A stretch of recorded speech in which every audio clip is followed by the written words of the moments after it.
Kadama TV omulimu gwa Kadaama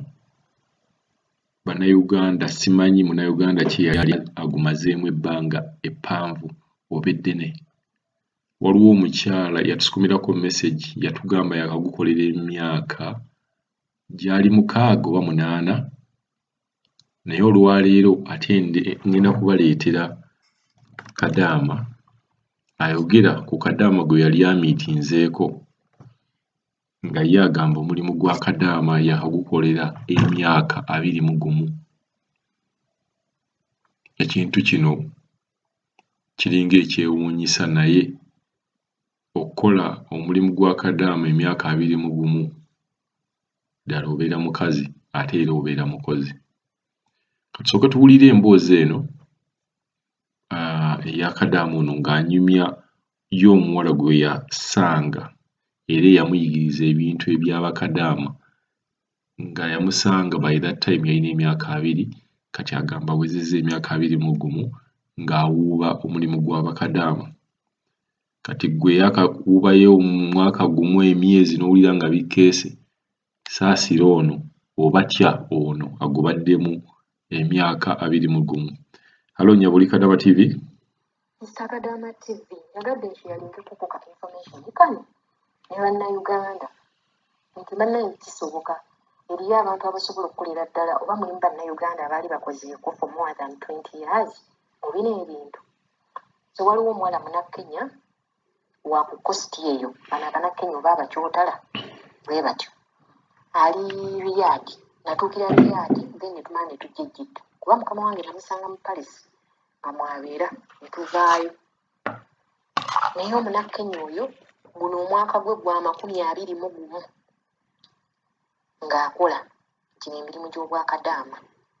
naye she's 42 right now naye olw'okuba she's small slim tosobola mutegeera myaka gye. She's looking good, she's looking young. Kwegamba kati ni bwe kati togikawa kayina abaana 4. Nze we naliyo last year gwali mwaka gwe gwa 20 kati guno omwaka awezezza emyaka 21 ng'ali mu gino emirimu. Kwegamba nze kyannyambako nnyo nga naakajja kuba namala mu Paris eyo omwezi mulamba etulyoka tujja e Jidda. Kwegamba yannyambako nnyo kumbulira Omuwarabu kiki ate n'okumbulira mukama wange kuba mukama wange amumanyi. Kwegamba kye kinnyambyeko n'okuba nga twazizza kulina ebbanga naye ng'Abawarabu b'amazima gali nti baagalamu omuntu ng'oli mukalukalu naye bw'ogamba nti osirike amazima ago gagenda kukulinnyako. Nze singa tebwali bukalukalu eno ennyumba yandinnemye kubanga oyo omuwala Hawa Mr. Kadaama yaŋŋamba nti ozze okukolera omukazi oyo naye kimanye abakozi bonna babadde badduka era nga buli abakozi bwe bamuddukako alinnya ennyonyi Jane Riyadh n'abeera naffe nga bw'alindira omukozi lwa nsonga aliwo n'abatabani be baba tebagenda kumuyamba era nakati w'omusanze. Era Omufiripini abadde yakadduka myezi 4 nga gwe tonnaba kujja bonna babadde bamukola ki bamuddukako. Kwegamba nangayidi nga nangezaako okugamba omuntu gw'ogenda okukola ti nze nkubuulira mazima wakati tuli ba East Africa ffenna tuli baawamu kati olinga muganda wange okitegeera kuba waliyo Bakadaama 10 naye nga Omunnakenya yekka ndowooza yalimu ng'owa East Africa bali abalala mwalimu Pakistan Filipino pozi ne North Africa mwalimu Morocco mwalimu Abamorocco Abamorocco baaliwo nga 4. Kati naŋŋamba gwe wange nze kino nkubuulira mazima naŋŋamba kola booti ne booti naye bannaye bwe gyawera emyezi 3 wano nga mpezezza emyezi 3 mukazi n'ataama n'ajjayo entusazi zonna ezisembayo obubi nenkubira Hawa omugamba Hawa kiri bwe kiti ne bwe kiti naŋŋamba oyo bw'atyo nakugamba naŋŋamba naye olina okubeera omukalukalu eri omukazi oyo. Omukazi oyo bw'asanga ate Kadaama nga musirise ate amulinnyako nnyo naye kati gwe ekikuyambye olina muyivu kubanga ye ne batabani be bombi bonna bayivu bamanyi Oluzungu togenda kukalubirwa mu kyalulimi naye beera mukalukalu omukaliremu. Nze mumanyi mukama wa asobola okuyomba okuva ku makya paka enjuba lwegwa naye ng'ate ali myaka 76 n'agamba oyo gw'olaba era wano ne princess omanyi ke kalinga ka supervisor mu palace ngamba nze ne princess yaŋŋamba dda ti naye leera atakuuma bakozi ye anaakomyawa ye buli mwaka anaabeeranga aleeta bakozi buli mwaka kuba ke kakulira abakozi bonna era ke kamanya nti kati yamazeeko tayagala kwongerayo oba nayagala kwongerayo turenewinge onayagala kgenda onaakola ki byonna ke kasupervisinga kwegamba olubiri lwonna neŋamunana abantu gye bali naye ng'ate bwe katandika okukola emirimu gino kalina amaka ge katuukiramu kati amaka ago ne bagenda ne bakyalako mu lubiri olwo kati bwe bakyala mu lubiri oyo princess n'agamba boosi weyo Hawa nti twetaaga nno omukozi omulala wano naye oba tumugye mu nsi ki twetaagayo omuwala omulala wano kati mbu mukama wa Hawa n'amugamba kankuwe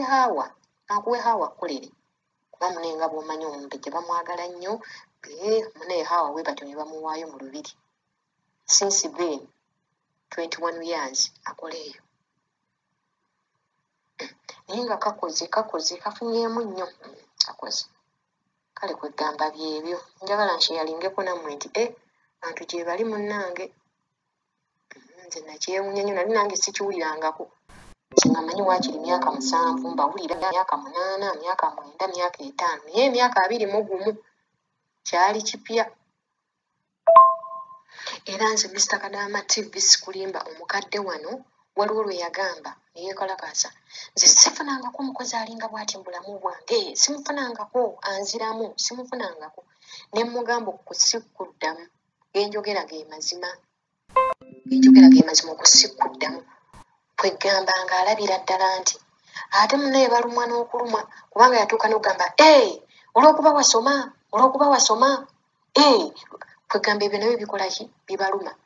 ate bw'atisanga atamanyimu yadde oluzungu ate oyo naye n'amujerega lulwe n'amutwalira naye mu kiti kiki so nga ate bw'oba ofunye omuntu gwe mugenda okuwuliziganya communication oba bw'ofunamu olwalabu nze ŋŋamba ate awo ebintu biba byagenda kutambula olw'okuba nti mukaliramu era nze nagamba kimu nti kati gwe olw'okuba nkukaliramu ensonga ekwogeza bino byonna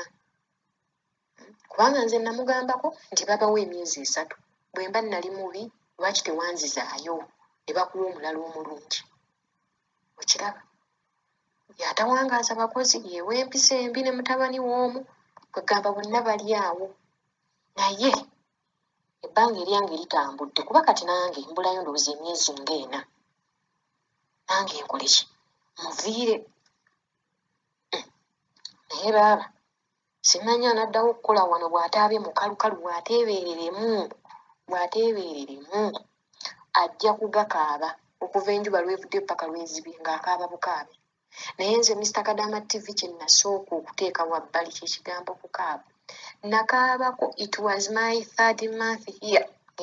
empeera empitiriddeko nenkaaba mukko neŋŋamba bannange kiki kino naye bwe navaawo bannange obuvumu gye nabujja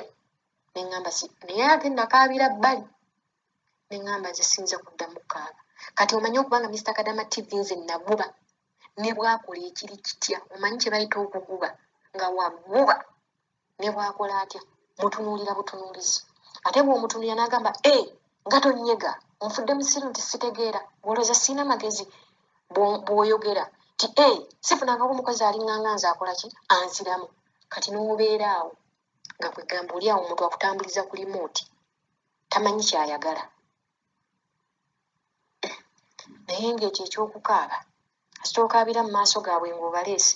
naye kati nze sikyayinza ne bwakola kyekyenkanawa ne bwayomba nagamba yeye stress nga wa myaka 76 bannanga abakadde tebasoboka nze nali mengina emyaka abantu Mr. Kadaama nti babeera n'emirembe nti omukadde oyinza n'okusanga ng'omukadde abadde n'omukozi we kumala myaka 10 myaka emeka naye bw'osanga omukadde w'emyaka gino ng'akyusakyusa abakozi omanya tasoboka Yovala nga Mr. Kadaama TV bwe najja ne ŋŋamba kino emyaka bambi oba bbaawe yafa kubanga she's 76 n'agenda okunnyumiza muno mwe banyumya omanyi beeteteggula abamu abalwa lugambo ate ffe bannayuganda tusiika tuyina emmizi nze gw'olaba wano we nayinga eno ennyumba yayagala nnyo okumanya ebinkwatako naye nga bwe lwagezaako nze simwewa nze sinyumya era kyamugwako era kati ndowooza yalekeraawo ebibuuzi bye yagenda okulaba nga nze siri interested mu muntu wa bigambo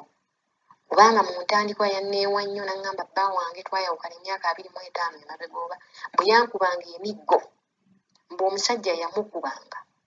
era lumu nali ntereeza ebintu bye naŋŋamba ekifaananyi ky'embaga ekyo kyongereyo wala n'ayogera mu Luwalabu ne mugamba ate lwaki saagala kujjukirirako omusajja oyo yankubanga emiggo gyali eyo omusajja yankubanga naye ng'omusajja alabika ne bwe yagendanga kumukuba ono omukazi ayomba alabika omusajja amumalangako emirembe n'agamba ndooza kankutimpule ompulire paka lwe baayawukana ne bagenda naye ng'ate gino emyaka Mr. Kadaama babeerawo abakadde nga bakuumaganye ng'alina n'omukozi amukolera amazeewo emyaka omukozi agenda bugenzi ku vacation n'akomawo bwe bityo naye gwe atalina mukozi kugamba nti ono bwe nali naakajja ne mubuuza lwaki walonze munnayuganda nannyumiza yakozesaako mu Ethiopia n'akozesaako mu Morocco n'akozesaako omusajja omu Egypt ne mukazi we omusajja yali driver wano n'akozesaako mu Indonesia n'omu Bangladesh then waliwo n'omu Philippine wano gwe nasanga nga yadduka naŋŋamba ago amawanga 5 sigeetaagira ddala tebaamalako wano bonna baagendanga bugenzi ne mugamba omu Egypt yagendera kine mukazi we naŋŋamba abo nabo simanyi naye nabo baagenda ne ŋŋamba amawanga gano gonna gamenye nti mabi nnyo era agawanda muliro agawanda saagala kati nange bwe nnaavaawo ng'agamba abanayuganda babi ye buli ggwanga bbi ati simanyi alimukolera naye nga mu byonna Mr. Kadaama Omuwarabu bw'ajja mu ngeri ennungi n'akugamba mu ngeri ennungi n'akola atya of course ffe nga bannayuganda naawe oba olina okukakkana omuntu n'omutwalira mu ngeri gy'akoze eki gy'ejjiddemu naye bw'atandika ebyokuwowoggana okukola atya okuyomba biki nze wano omukadde omuwanga alina omuze ogukasuka ebintu n'akwata oba abadde akutte kampe n'akakasuka oba abadde akutte fooku n'agikasuka okitegeera lwakuba tewali kyali kinkwasizza byonna abikasuka lwa busungu bwe kati omuntu bw'aba azze mu ngeri ennungi naawe ng'omukwata bulungi bw'ajja mu ngeri embi naawe ng'okanula amaaso ng'okala